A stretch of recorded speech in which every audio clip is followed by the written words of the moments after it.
Hello, this is Michelle at Jasami Publishing Limited with another episode of Jasami Bookworm Podcast. I am delighted to say that my guest today is Jerry from the Baby Grand. Welcome, Jerry. Hello, Michelle. And the reason we're out and about today is that we actually had our the Glasgow release book launch with Furs, Sweethearts, and Swan Songs. We had a beautiful, magnificent view with the windows right into the Mitchell Library. Very atmospheric. So, as always, we want to get out and work with, chat with local small businesses. And I think it's really important that we chat about where they've been, where they are, and looking to the future, because it's sad to say that pubs and restaurants and entertainment facilities are having a really hard time. So, Jerry, first question. How long have you been here at the Baby Grand? What got you into it? Personally, I've been here about 12 years, but the Baby Grand itself been here since 1984, so it's been around a long time. But I've been here about 12 years. And what made you decide to, get into Baby Grand? I saw it as an investment opportunity, and I was involved in some other pubs with my existing partner here. So we had other pubs, and I decided to buy into this business 12 years ago. Now, I've been coming here for years and years, and I have to say the first time I came, I think it was about 10 years ago, it's because I love the old music, and we've got an actual Baby Grand here. So that's a really strong part of, entertainment for it, so that people can enjoy that while they're having dining and such. So what is it that you think is most interesting about the Baby Grand? Yeah, well, obviously it's the combination of, it's a nice place, I would hope. Physically it's a nice place. We serve the best food that we think in Glasgow, and as you say, Michelle, we have a Baby Grand piano which operates on a Thursday, Friday and Saturday night with regular pianists. But to supplement that, and I'm glad you've asked me that question, to supplement that, we're actually pulling together a series of cabaret evenings out with that, where we will have a guest performer or performers, and that will combine with some nice food and hopefully some nice wine, and that will be done at the end of every month for the next 6 months. Oh, that's fantastic. I think that's so interesting, especially I think it's important that businesses be able to diversify and expand and have creative ideas to keep people coming in. I know that the King's Theatre is not far from here, so you have quite a large pre-theatre crowd, which is good. Yep. But I think that the cabaret is a wonderful idea. Yep. And as a small business, is what we do, we've also had to learn how to diversify into different areas to be able to keep the money coming in and the business going on. Yep. And this is, as we've chatted about briefly, it's challenging times nowadays.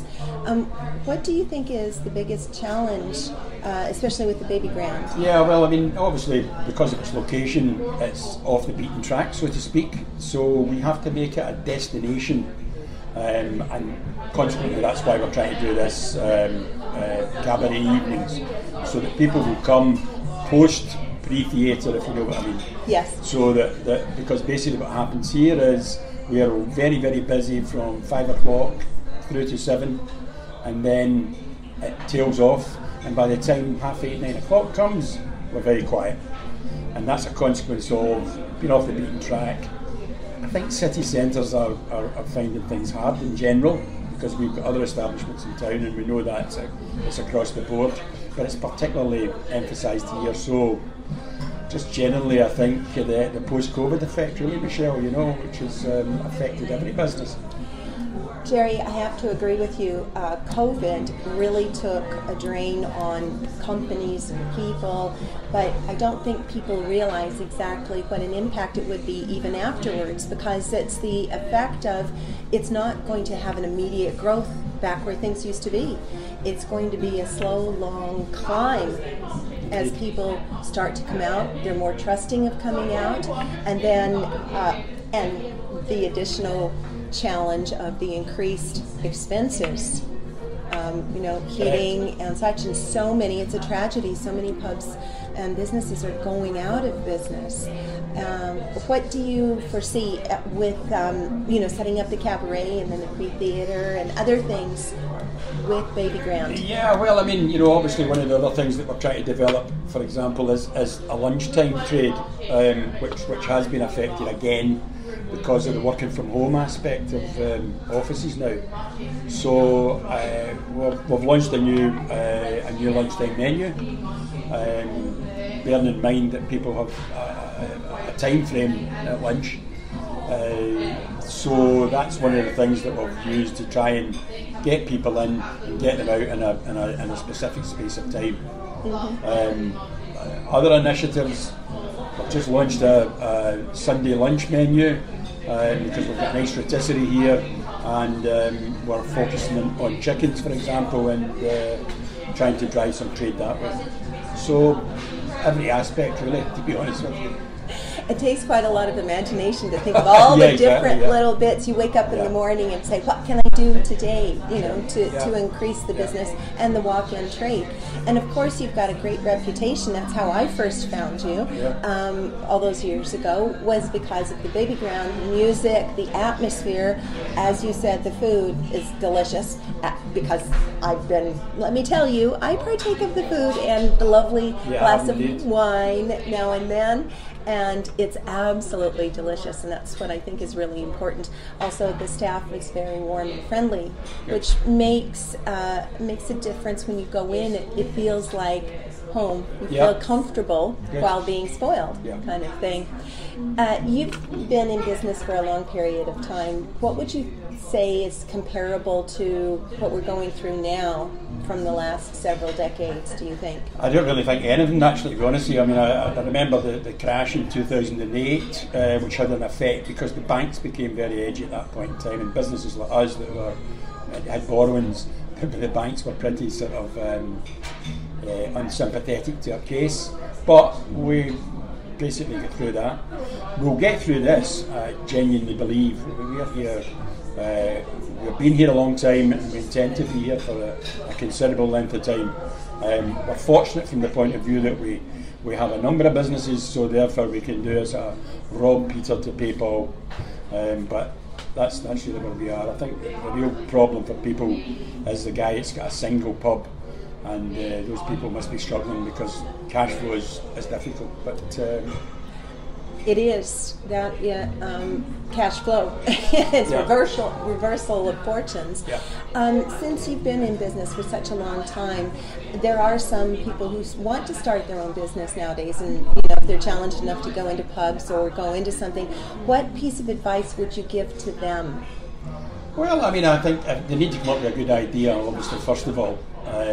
But I think that young people are better equipped nowadays, because one of the things that we find is that we have to employ younger people to connect us with social media, for example, and I think that's really the marketing tool of today, sadly, because I'm a bit of a dinosaur, but certainly for young people, I think if they've got a good idea and they get it out there online, that seems to be the conduit to getting success.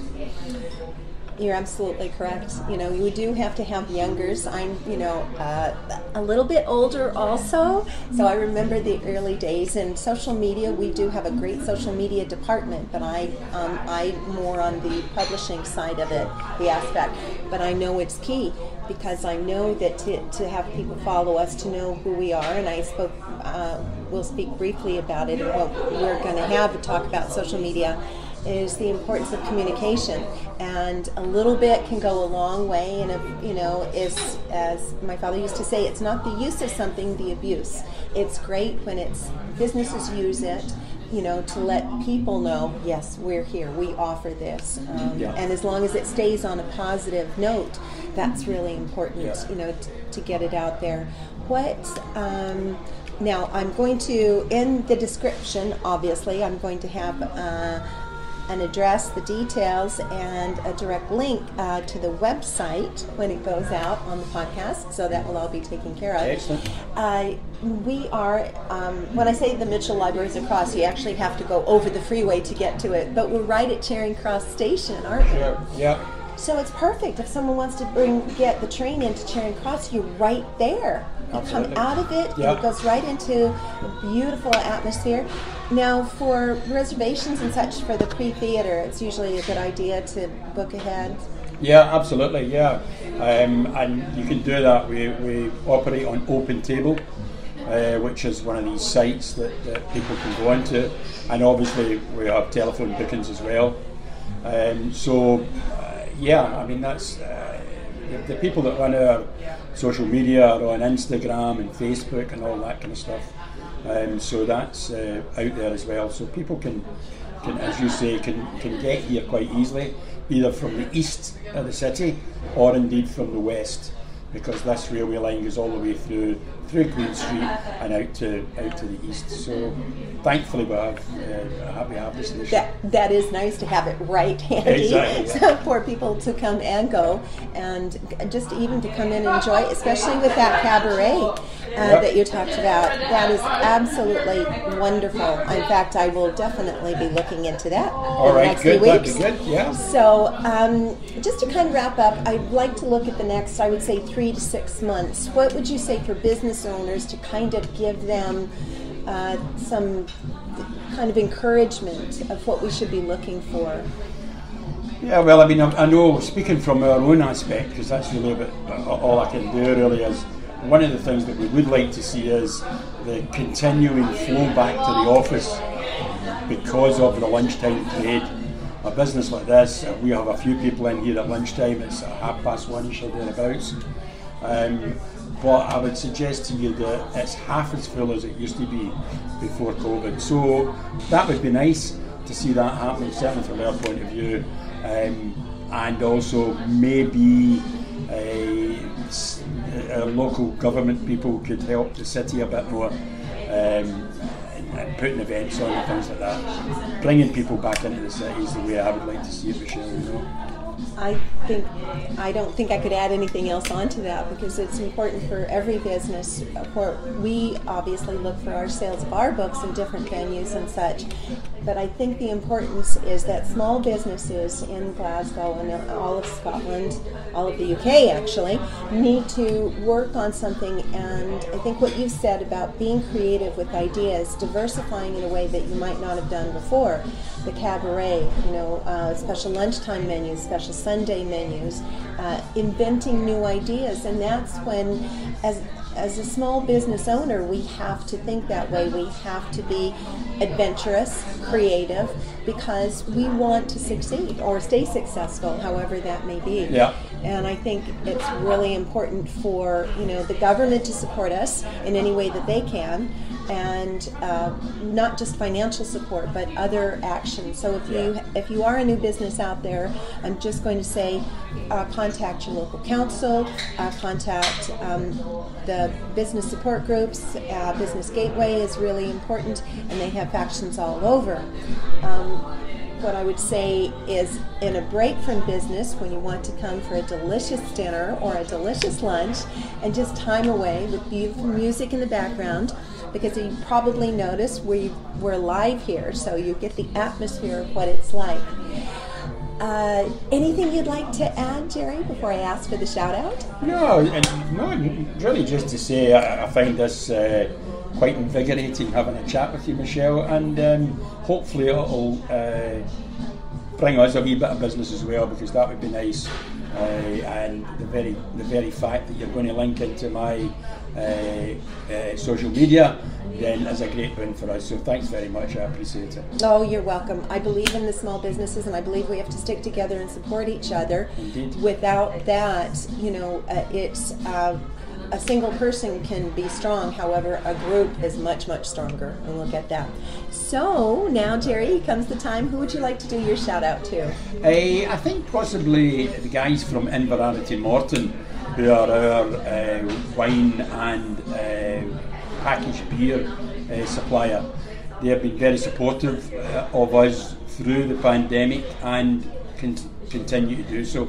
They have a fantastic range and they're a really nice bunch of people. Support us in all these things that we've got going, including the Malawi Tomorrow charity that Billy, that's my business partner, runs. So those guys, I think, specifically. So I hope that's okay. Excellent, absolutely. And my shout out is in more general sense, but it's to all of the small business owners. Let's stick together in a group. Let's support each other. And for more ideas, if you're a small business owner in Glasgow or Edinburgh or Inverary or Aberdeen or anywhere else, please put the message in. I'd be delighted to do an interview and support you. So once again, this is Michelle from Jasami Bookworm Podcast. Jerry, thank you for joining me today. You're welcome. Thank you. And as always, I wish you a sunny day.